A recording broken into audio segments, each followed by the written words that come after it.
It was $1,000. I still remember this. It was $1,000 for this thing that looked like two Sega Genesises, right? If you're too young, go Google it. On this episode of AV Week, LG has released a wireless 4K, and oh my goodness, what does that do to the wireless spectrum? Also looking at how we educate and train the next generation of AV pros. All that and more next on AV Week. The network for the AV industry. What are you listening to? This is AV. This is AVNation. This is AVNation. This is AV Week, episode 625, recorded Friday, August 11th, 2023. Battling for bandwidth. This is AV Week, your weekly wrap-up of audio-visual news and information. My name is Tim Albright. I am your host. With us to discuss the news and information we have gathered this week, first and foremost, from the Great White North, Mr. Brock McGinnis from Nationwide. Welcome, sir. Thank you for having me back, Tim. Always a pleasure to participate in the great conversations on AV Week. I appreciate it, and you add to those conversations, so I appreciate it. Also with us is an old dear friend, Mr. Christopher Hope from the Loop Lab. Welcome, sir. It's always a pleasure to be on the show and actually having a great conversation. Yeah. And last but not least, a young man I get to see in 25 days from the day of this recording, Mr. Dan Farisi from Commercial Integrator, and I'll explain why I get to see him in a second. How are you, sir? Good to see you, Tim. Thanks so much for having me. I know last time you had someone from CI on, it was Amala, my right-hand person, and yep. I'm glad to be back here as well. Yeah, absolutely. Amala is fantastic. So here's why I get to see Farisi in a second. CDET comes your way the 7th through the 9th of September. I am going, one of my favorite shows to go to, but here's the kicker. Last year, at the end of the show, CEDIA Expo, which is run by Emerald, which is who owns CI, said, hey kids, just so you know, we're also going to do CI Expo next year in Denver. So Farisi's going out to Denver, I'm going out to Denver, you and I are going to hold down Mr. Netto and force him to eat a pineapple pizza. I don't care if it's Detroit style or New York style, but tell folks really quickly, what is CI Expo and how does it all work together with CEDIA? Sure. So Commercial Integrator Expo, or CIX23, is going to be co-located with CEDIA. They're both in Denver in September. The idea is to try to leverage the synergies of CEDIA Expo, bringing together the Resi side, and Commercial Integrator Expo, bringing together the commercial side, to try to build partnerships, recognize that the kind of non-overlapping magisteria of these two worlds actually overlap a whole lot more than people recognize. And even if your integration firm is not doing both Resi and commercial work, we want to recognize the fact that it may be to your benefit to have a go-to Resi partner or a go-to commercial partner, so that if you have a client who is saying, well, I want you to do both my home and my office or my education space or whatever it is, even if you don't do it yourself, you have someone you can stand shoulder to shoulder with and have that kind of cross-reference relationship. So we want to bring the entire integration community, Resi and commercial, together at CIX and at CIX and at CEDIA Expo. Yeah, I'm looking forward to it. There's been a lot of overlap over, good Lord, 10, 12 years. I know a lot of residential dealers who do some version of commercial, either restaurants or dentist office, doctor's offices, and stuff like that. So this has been a long time coming. I'm looking forward to it. So again, I get to see Dan in about a month's time. First article comes to us from our friends over at AV Network. They're taking a look at education for the industry. It features spotlights the education journey of a bunch of AV professionals. The piece delves into the pivotal role of both AV integrators technology training programs, as well as a number of manufacturers and institutions such as AVIXA, such as NSCA, such as CEDIA and other institutions. One of the aspects of that, though, is the internship programs that a number of these institutions have. Full disclosure here, one of the parts of the article references CTI and Webster University here in St. Louis, and a partnership that we have developed. I work for CTI. They reference and quote my boss, John Laughlin. That program actually is a collaboration between CTI, Webster, and also AVIXA, because we leverage a number of their education materials for that program. It's a fully credited course that people can take. Chris, I know that you do a lot of work there in the Loop Lab, both through internships as well as education. We'll start with you on this. When it comes to educating the next generation of AV pros, how should we train folks to get them involved, to get them excited about joining the community? Absolutely. Thank you so much, Tim. I think Carolyn's article really underscores the significance of partnerships. I mean, within this example, you have Webster College, CTI, AVIXA working together to really foster the development of future professionals in AV.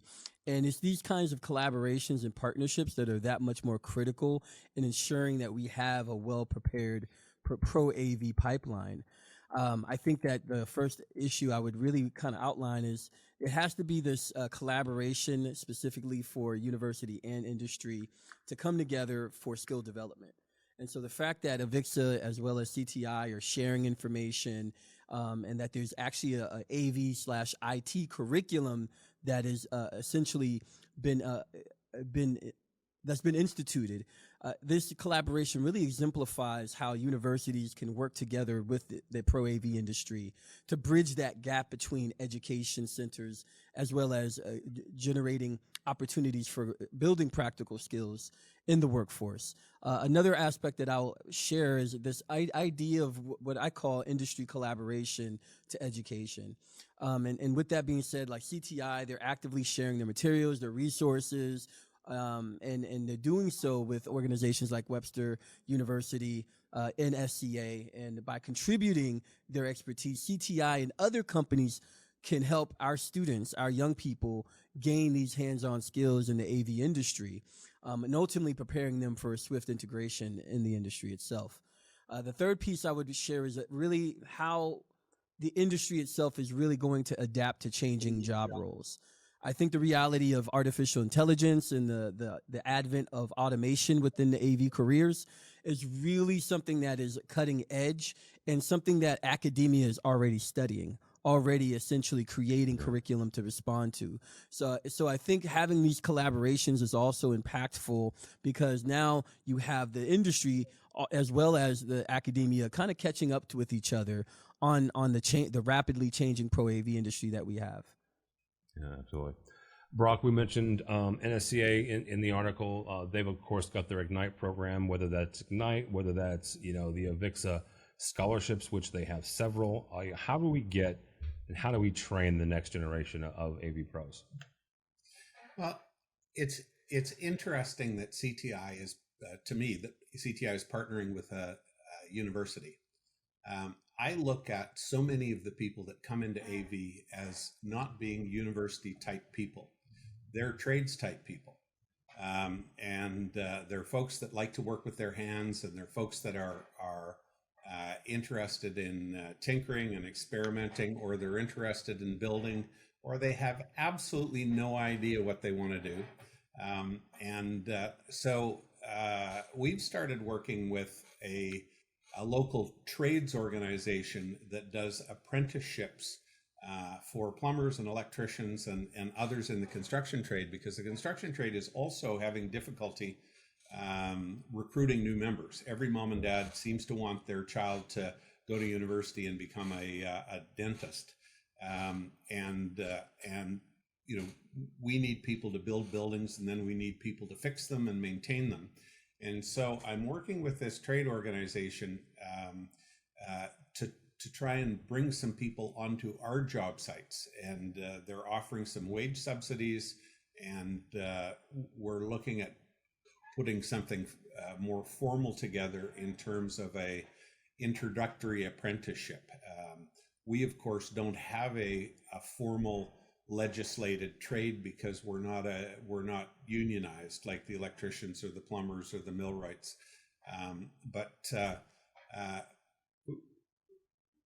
In my experience over the years, I've found that a lot of folks that started by working with their hands end up running businesses, and probably should have gone to university in the first place, but were just never all that happy sitting around a classroom doing nothing, or repeating things that they had to memorize. So either way, offers young people a lot of good, steady work and a lot of career growth opportunity.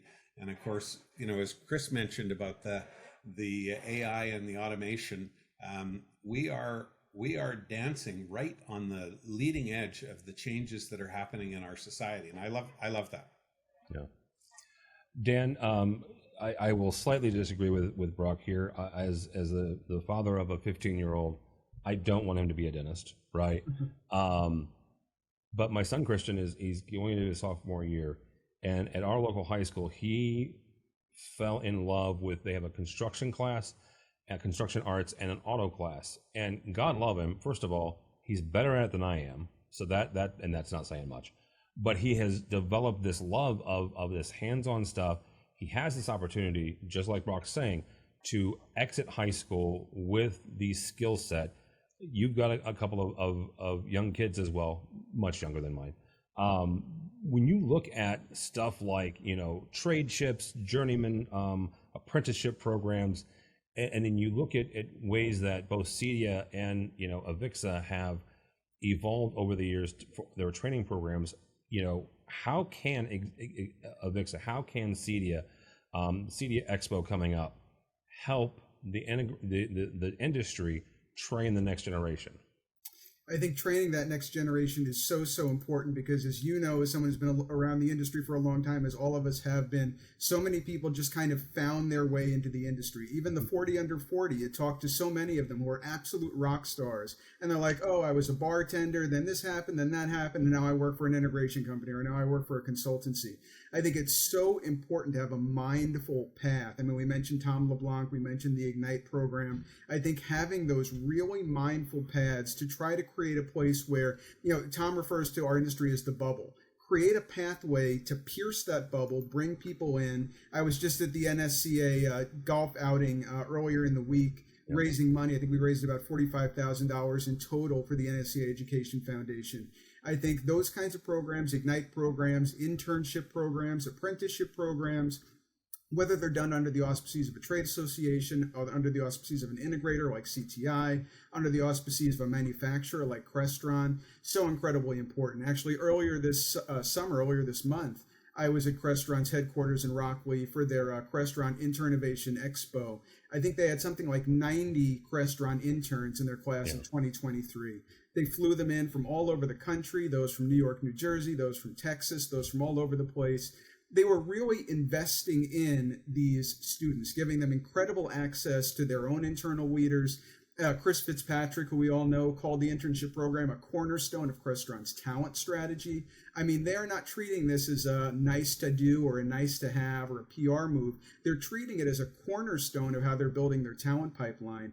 And as a result, a very substantial percentage of their entry-level hires come from that internship program. So I guess my message would be, whether you're a trade association, whether you're an integrator, whether you're a vendor, it is worth investing in. It's worth investing in mindfully. And it's also worth broadening outside of the traditional, quote unquote, pro AV channel. Look at, women engineering societies, look at HBCUs, look at those who are underrepresented in our community and reach out mindfully to them. That's another thing Crestron is doing.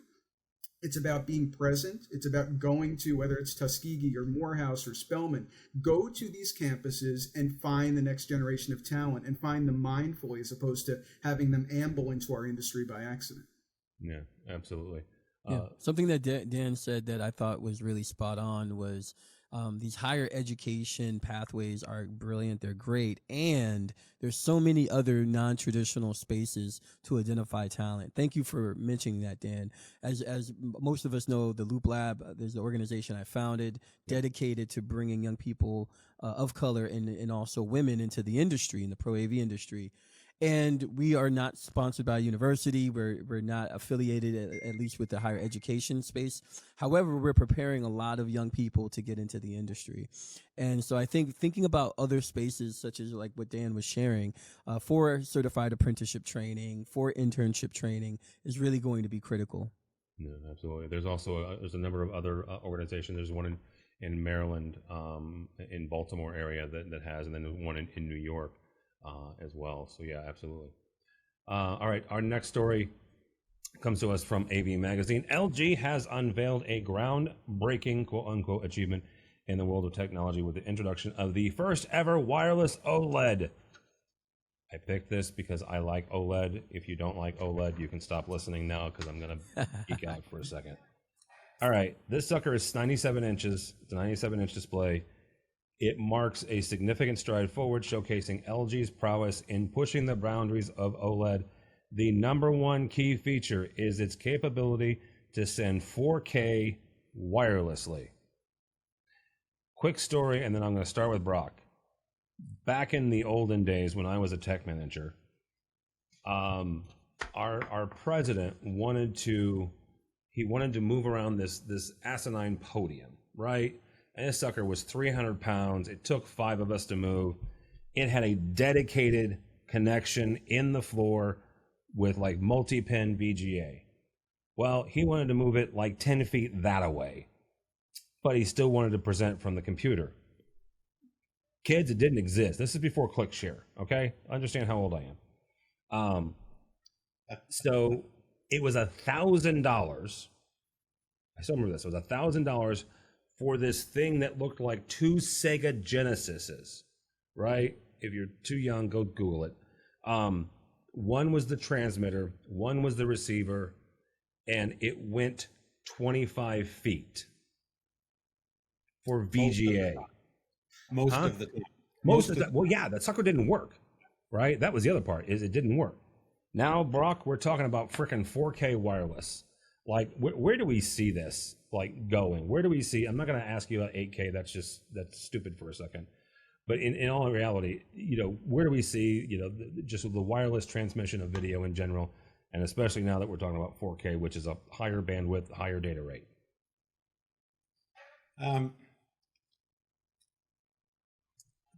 I felt pretty dumb reading that article, actually, because I thought we were already transmitting 4K wirelessly. No, it's AV over IP. No, we have 4K click shares. That's true. And so, you know, please define your 4K. Anyway, I think that it's awesome for LG to say, you know what, I don't want your Miracast, I don't want your Apple AirPlay. We're going to get you to sign up to our own little wireless transmission system, and of course, it probably only works on our computers, our phones, and our set-top boxes. But it'll be 100% wireless, except for that electrical cord that you have to plug in anyway. I laugh when marketing people write stuff like that. All right. 4K is awesome. OLED is awesome. I happen to own both, you know, and we'll carry on. But certainly in my client base, wireless is what we're doing first, and people care a lot more about wireless capabilities, wireless conferencing now, especially not having to plug anything in, than they do about resolution, because the TVs pretty much can make anything look good now. Yeah. Dan, you certainly answer that question as well. But additionally to that, one thing that Brock mentioned there is we have click shares, right? Mm-hmm. Not to be stupid, but we also have wireless internet. We've got cell phones. We've got this, that, and the other. There comes a point here where higher education and corporate needs to start managing the bandwidth in their space, right? Where you're going to have, I mean, here's the thing. There's a reason that the government sold off a bunch of wireless spectrum, and that was to give it to whoever. But it's becoming congested too. So, you know, where do we see the wireless traffic jam happening in corporate and higher education? Yeah, I think that's a very good question. When I was reading this story, the first thing I was thinking of is all the years I spent covering, you know, wireless microphones and all these kinds of issues. You're talking about stadium deployments or, you know, rock concerts or whatever it is, and you're battling for bandwidth. Anytime you're dealing with that kind of wireless spectrum, those issues are potentially going to be there. And I think it remains to be seen, given the fact that I think our industry collectively, whether it's wireless audio or wireless video, it does not seem necessarily to carry the weight that some other stakeholders have that are vying for bandwidth and vying for space.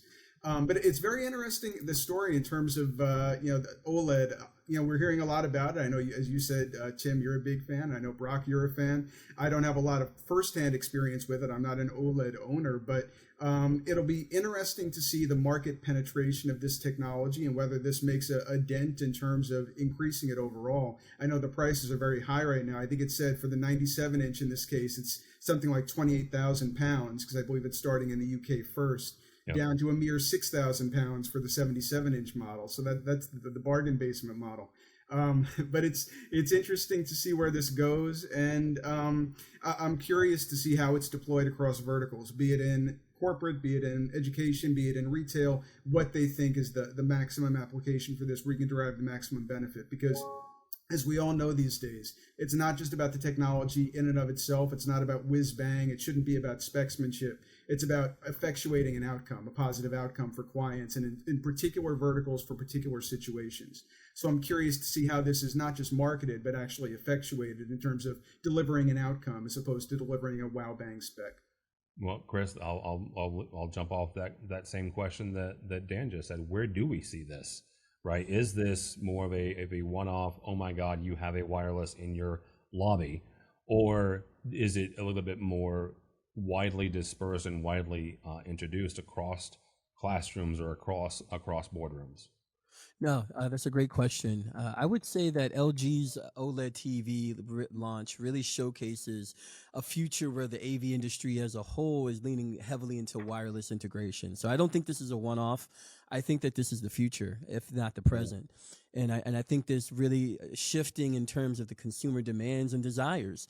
And because a huge part of this is also prioritizing the user experience, the consumer experience. And as we all are maybe familiar with some of the older televisions, there's a lot of wire clutter. But just imagine a future where you have reduced the wire clutter and at the same time have a more aesthetically pleasing situation in your living space. And so I think being able to address all of those things is definitely not going to be a one-off. I do think that if there's a way to address some of the price barriers in order to make it more mainstream, I think that might be LG's next step, and other organizations that are looking to produce similar kinds or comparative type of OLED TVs. But with that being said, I think this is really the future and is the wave of where this entire industry is going in terms of OLED. I would agree with that. And give them a second. Goodness. It's all marketing BS. Oh, stop it. All right, last story. No, hang on a second. I mean, I have an LG OLED sitting behind my, in my living room. And the only thing that OLED TV is plugged into is the wall, because the content that is delivered to it, both comes, I have an Apple TV attached to the back of it, and I have an IPTV style cable box attached to the back of it. They both plug into power too, but they're both receiving all of their signals wirelessly. And so, it's no different, and it isn't really revolutionary. But I did want to circle back to something that Dan said, the conversation about bandwidth management. Those particular click shares, we happen to have a deployment at a car manufacturer's where we got a complaint this week that the ones that are sitting on 2.4 gig network are somehow interfering with the PLCs that are running the car manufacturing equipment. Oh. And we don't know how that's possible or why that's possible, but there is a large automobile manufacturer that is currently spending a whole bunch of IT type money trying to sort out whether in fact there is some active interference. They're all getting, they were legacy pieces. I think they're all getting moved onto 5G, or simply, being used in local SSID mode. But there is some real world interference stuff happening out there that we never knew about before. And that's a story. Well, the other part of that story is the fact that all of our governments keep selling off our bandwidth, but that's me getting on a soapbox that I probably shouldn't get on.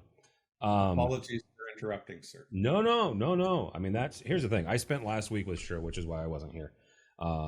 And long conversations with that company, and God love them. And they actually partnered with Sennheiser and a couple other folks when the government was just starting to talk about selling out the bandwidth. And one of the gentlemen from Sure raised a point to me, which I found very funny. He said, here's the spokesperson for Google explaining why wireless microphones have no business. They don't have a dog in this fight. They shouldn't be heard. And he's talking to Congress on a freaking wireless Sure. Exactly. Exactly. But they really do have the ear of the decision makers, though. To your point, I mean, when Google speaks, the decision makers, the policymakers listen. I don't know. I mean, I think collectively, we as an industry really try to advocate for our applications and our users and our needs. But do we have the voice of Google or of, the case, whatever the case might be? All right, hang on for a second. We're not going to get to the last story, and that's okay. Some of us do. And it is a disagreement I have had with AVIXA for a very long time. This is not new. AVIXA is based in Virginia. They're right outside of DC, and they have been for years for a reason. I did an interview with Mr. Labuscus a couple of years ago, and he explained his points, and I asked questions, and you can check it out. I'll make Mitchell put a quick link to it. But I still feel like AVIXA and NSCA and other organizations, CEDIA, the organization, should have a hand in this. And there are some of them that do it better than others, right? But putting all the onus on a wireless microphone manufacturer or a consortium of them, I think is a bit unfair, because if you look at the totality of the show floor of Infocom in June this past year, darn near 80% of those folks use wireless in some way, shape, or form. Crestron uses wireless. Extron uses wireless. Aurora, they all use some form of that bandwidth. So yes, we should all come together, other organization. Funny thing is, we got several, and I think that they could all do a better job of lobbying. Not saying that. Hang on, I'm not saying that they have Google money. Don't misunderstand, right? I am not in any way, shape, or form saying that AVIXA has as big of a stick as Google. I am not, but I think that they could, them and NSCA and others could do more. Go ahead, Brock. But the FCC is not selling off the spectrum that everybody else's wireless is using. They're selling off the lower band. Well, they're selling off the lower frequency ranges. They kind of started at the bottom and they're moving up. And manufacturers like Shure have in fact made transition some technology. Their MX wireless technology is not operating in the RF bands, the traditional RF bands. It's up in the Wi-Fi bands, up 2.4 and higher, and is a very different kind of a thing. Most of our wireless frequencies don't have to travel long distances, so that they can have higher frequency, shorter bandwidth kind of capabilities. It is the stadium, touring, intercom, broadcast worlds. The broadcast people are the ones that should be in this fight. They have money. Live Nation, as a presenter of show tours, has way more money than a lot of the AVIXA, especially this week when they're selling Taylor Swift tickets in Toronto. Way more money than a bunch of small audio manufacturers, and it's a challenge. And I think, Tim, we have to circle back to conversations that Josh Schrago had brought up to the FCC. Was that 6 or 7 years ago now? Yep. When they were doing one of the first sell-offs. It's tough. Our industry associations do not have the money to contribute to the PACs and do the lobbying. Betsy used to lobby for AVIXA back in the Infocom days. But this is, it's such a narrow issue, and And our governments, all governments, are making billions with a B of dollars selling space to telephone companies and entertainment providers. So it's, what do you do? You rant and then you move on. All right, well, that's it for us. Thank you guys so much, Mr. Christopher Hope from the Loop Lab. Thank you, sir. Thank you so much. How can people get a hold of you or the Loop Lab? Absolutely. People can get a hold of me at chope@thelooplab.org, my email address, and also look at the Loop Lab website, www.thelooplab.org. All right. Mr. McGinnis, thank you, sir, as always. How do people get a hold of you or Nationwide? Well, I'm Brock at nationwideav.com, Brock McGinnis on Twitter. I can be found on LinkedIn, and mostly when people reach out to me, I respond one way or another. It was great to be on the show with both of you. Chris, you embarrassed me by how well prepared you are. Excellent job. You're a great guest for these kind of shows. Absolutely. Mr. Farisi, tell people how to find you, but also how to find CI Expo and CEDIA, and where you and I can hang out together in Denver. Sure. Really appreciate having been invited, Tim. Great to be on with you, Brock. Great to be on with you, Chris. You can find me on @DanFarisiEdit on Twitter. I'm also very active on LinkedIn. You can go to commercialintegrator.com to check out all of our journalism, or go to expo.commercialintegrator.com to find out about CIX23. September 7th to 9th in Denver, co-located with CEDIA Expo. Great opportunity to bring the Resi worlds and the commercial worlds together, and just kind of build up those synergies between the technology trades. We really believe that those walls are coming down brick by brick, and we want to create an atmosphere where people can really lean into the convergence of the technology trades. Don't throw anything at me, for easy.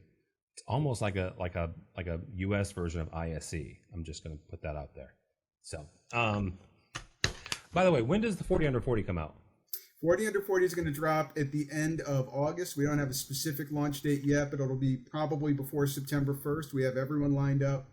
Really, really excited this year. We have 20 men, 20 women, a bunch of people in their 20s as well as in their 30s. I feel like it is an incredible addition to the canon that we've built. This is our 10th year doing it, and I'm incredibly exciid to unveil this list of 40. It is your 9th year doing it. Is it I think it's the 10th. It is your 9th year doing it.